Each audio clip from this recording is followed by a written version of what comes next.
The kingdom of Arundel was a land of quiet hills, with fields, and small rivers that glimmered under the sun like polished glass. Its people were neither rich nor poor, but they worked hard and slept with peace in their hearts. At the heart of this land stood a modest stone castle, home to King Alden and Queen Maren, a pair known less for their power and more for their fairness. For years, the queen had longed for a child. Each winter she prayed in the chapel, lighting a single candle and whispering that, if she were ever blessed with a son, she would raise him to be kind before he was proud. Her prayer was finally answered one spring morning, when the palace bells rang out to announce the birth of a prince. The people rejoiced, they danced in the field and brought gifts of bread and flowers to the castle gates. That same night, in a small cottage on the far edge of the city, a farmer's wife named Lyra gave birth to her first child, also a boy. Her husband, Thomas, was a laborer who carried stones for the royal builders. Their home was poor, but their hearts were full. When Lyra held her son, she whispered, "You will have a good life, even if it is a humble one." Both babies cried into the same cool night air, their voices rising together over the sleeping kingdom. One cried in silk, the other in straw, but both were new to the world and innocent of what it held for them. In the castle, the queen's maid, Runa, watched over the royal cradle. She had served Queen Maren for 7 years, faithful, quiet, but often overshadowed by the nobility around her. Runa had grown up poor, like most servants, but what hurt her most was the invisible wall between her and those born into privilege. When she looked at the tiny prince wrapped in gold-threaded cloth, something in her hardened. "Some are born to rule," she whispered to herself, "and some are born to kneel. Yet both are only flesh and blood." Later that night, Runa went down to the servants' quarters to fetch warm water. The midwife's assistant mentioned that another baby had been born that evening, the son of a farmer in the village below. Runa asked carelessly where the woman lived, pretending it was idle talk. When everyone in the castle finally fell asleep, she sat by the cradle again. The prince stirred and whimpered. Runa hesitated, torn between loyalty and a strange, growing bitterness. To her, the royal child was not a miracle, he was a reminder of how unfair the world could be. By midnight, her thoughts had turned into something darker, a small, reckless idea that whispered what if. She wrapped the prince in a plain woolen blanket and carried him out of the castle through the servants' gate. The guards, drowsy from wine, barely noticed her shadow. The village below was quiet except for the croaking of frogs and the rustle of wind in the trees. It was not difficult to find the farmer's cottage, light still glowed from inside. Runa peeked through the window and saw the farmer's wife asleep, her baby resting in a wooden cradle beside the bed. Her husband had fallen asleep by the hearth. Runa stood there for a long moment, her heart pounding. Then she slipped in, silent as a ghost. She placed the royal baby gently in the farmer's cradle and lifted the other child instead. The two infants stirred but did not cry. Perhaps they sensed that they were both just being carried into a different life. Before leaving, Runa looked once more at the farmer's wife. "May he be loved," she whispered, tears on her cheeks. "And may this one learn how it feels to want." She returned to the castle just before dawn. The queen still slept, exhausted, unaware that her true son lay in a poor man's home. Runa placed the farmer's baby in the royal cradle, wrapped him again in fine linen, and sat beside him until morning. When the queen awoke, she smiled through her fatigue. "Runa," she said softly, "look at him, such calm eyes. He will grow up to be a gentle king." Runa forced a smile, though her chest tightened with guilt. "Yes, my lady," she murmured, "a gentle king indeed." Outside, the sun rose over Arundel. Farmers led their oxen into the fields. The baker lit his ovens. The world carried on, unaware that destiny had quietly changed course in the stillness of that night. As the days turned into years, both boys grew. In the castle, the first prince, the farmer's child, was raised with tutus and silken clothes. He learned to read, to write, and to command. But there was something restless in him, a stubborn pride that no lesson could soften. He sneered at servants and grew impatient with correction. The king often sighed, whispering to the queen, "He has my blood, but not my patience." Meanwhile, in the small village below, the true prince, the one born to rule, grew up under the humble care of Thomas and Lyra. He rose before dawn to feed chickens and carry water. Though his hands became rough, his heart was gentle. He was curious, thoughtful, and spoke kindly to everyone, even the beggars by the road. Sometimes, villagers would remark, "That boy speaks with the grace of someone born higher than us." But they said it with affection, never suspicion. By his 12th year, both boys had begun to show who they truly were, not by name, but by nature. And in the castle, Runa carried her secret like a stone in her heart. Each year, she promised herself she would confess, and each year, she stayed silent, trapped between fear and shame. What had begun as a single impulsive act had become a hidden truth that would one day decide the fate of an entire kingdom. Years passed in Arundel, quietly at first. The kingdom remained peaceful, the fields plentiful, and the people content. No one in the land could have guessed that the royal household lived with a secret that could one day undo everything. The prince, now 16, had grown into a striking young man. His hair was dark like the king's, his voice steady, but his temper, quick and cutting, was nothing like his mother's gentleness. Queen Marian had hoped that the softness she saw in him as a baby would deepen into kindness, yet it seemed to fade with every passing year. Tutors whispered that he had little patience for study. The captain of the guard complained that he treated soldiers as servants. Even the kitchen maids flinched when he passed by. Only Runa, the maid who had raised him since birth, saw both the cruelty and the confusion behind it. There were moments, late at night, when she would find him pacing by the window. "They all bow," he once told her bitterly, "but they never look me in the eye. I think they fear me, Runa. Even my father fears me." Runa wanted to tell him the truth, to say, "You are feared because you rule by pride, not by heart." But she swallowed the words. Her guilt grew heavier with every year, but her courage had withered long ago. Meanwhile, in the village of Brindle Hollow, the farmer's son, the true prince, was becoming a young man as well. They called him Aaron, though he had no royal title, no tutor, no silk clothes. He worked alongside his father Thomas, tending the field and mending tools. Aaron was different from other boys. He listened more than he spoke, and when he did speak, his words carried weight. The neighbors trusted him, even older men came to him for advice on disputes over land or water. He would listen carefully, think for a while, and then say something simple but fair. "If you take all the grain today," he told two arguing farmers once, "you'll both starve tomorrow. Share the harvest now, and you'll both eat next season." The men left shaking their heads, saying, "That boy thinks like a judge." Still, Aaron never thought of himself as special. He was just a worker's son, grateful for what little he had. Sometimes, when he saw the castle from the far fields, he would pause and watch its towers gleam in the distance. "It must be a lonely life," he once said to his mother, "living up there where no one can speak to you as an equal."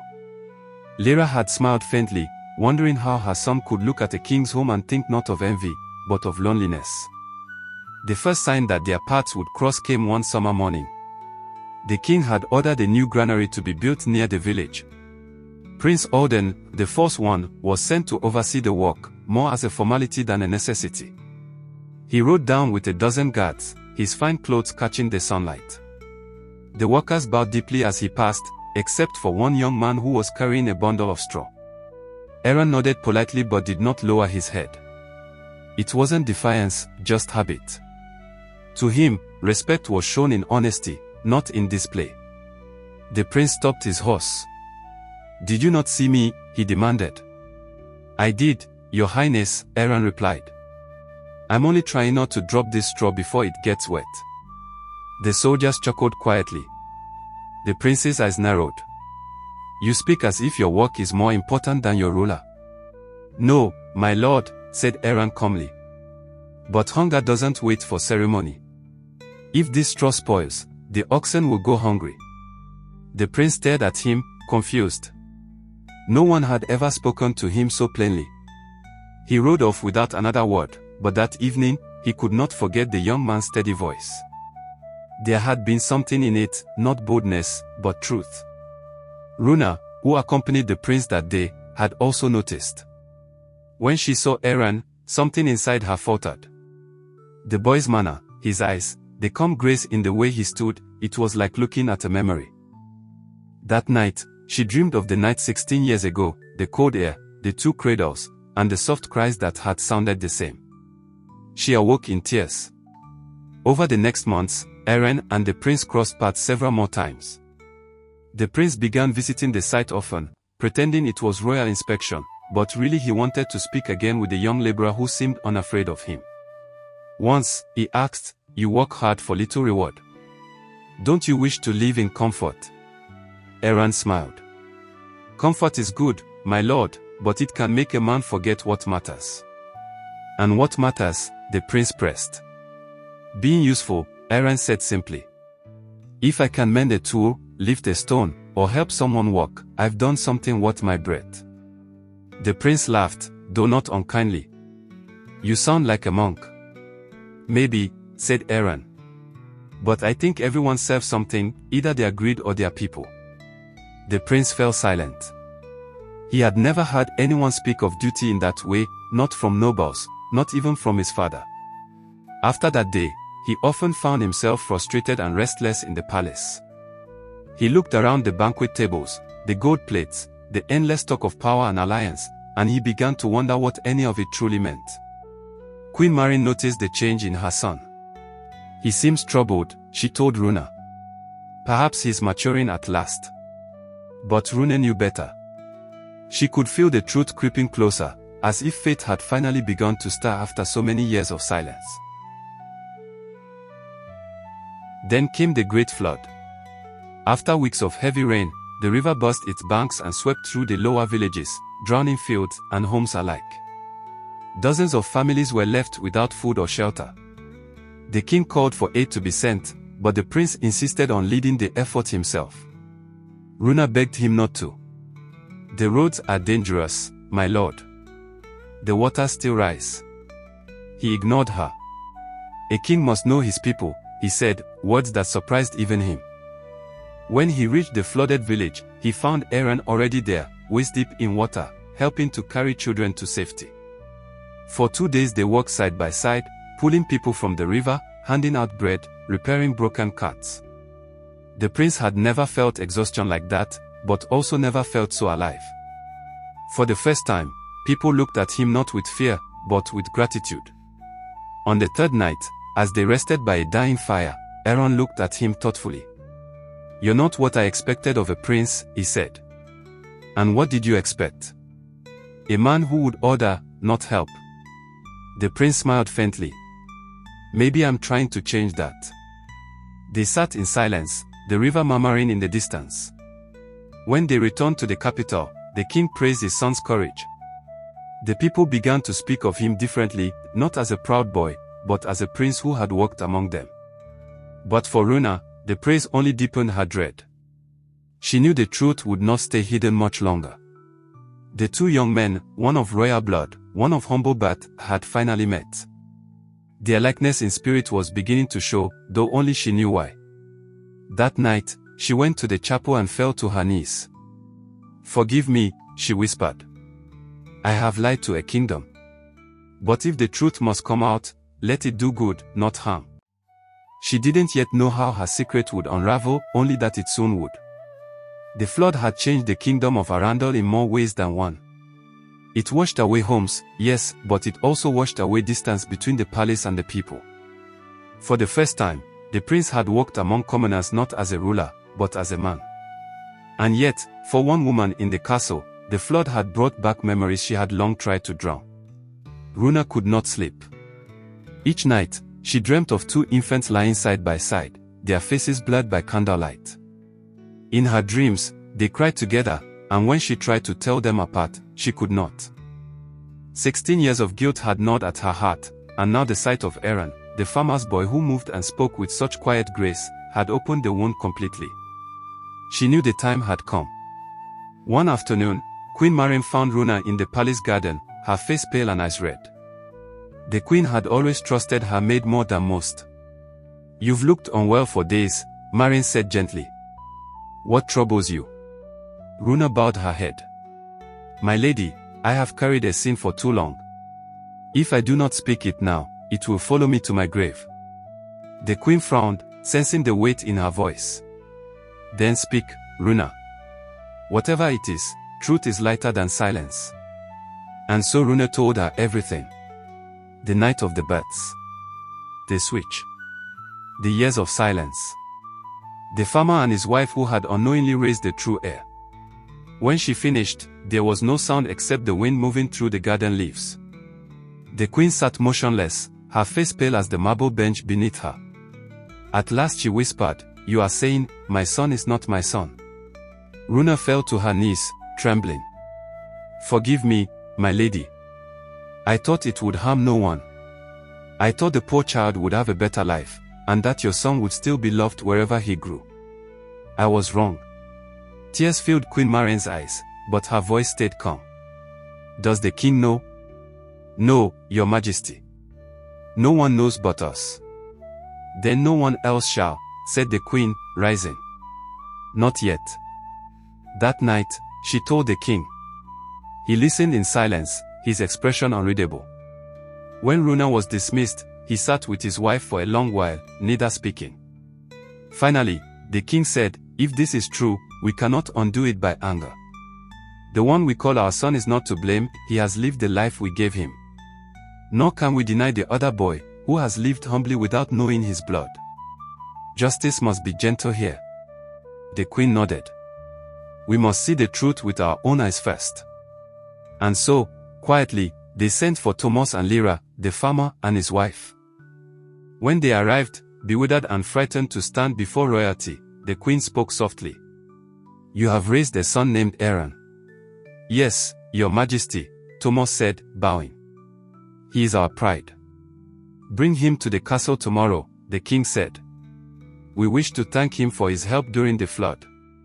The farmer and his wife left trembling but honored. The next day, Aaron entered the castle for the first time in his life. The prince was there too, standing beside his parents. The two young men looked at each other, not with rivalry, but with quiet recognition, as if they shared an invisible thread. "Aaron of Brindle Hollow," the king began, "you have shown courage and wisdom beyond your years. You helped save our people, and for that, you have our gratitude." Aaron bowed. "Your majesty, I only did what anyone should." The king smiled faintly. "Humility is rare in any man. Tell me, have you ever wished for more than what life has given you?" Aaron thought for a moment. "Sometimes," he admitted. "But I've learned that peace does not depend on gold or title. It depends on how one treats others." At those words, the queen's hand trembled. Even the prince, standing beside Aaron, looked at him with a mix of confusion and admiration. Runa, standing behind them, lowered her eyes, tears welling. That night, the king and queen called their son, the one they had raised, to the private chamber. "What I say to you now," the king began, "is truth, though it may wound you." He told him everything.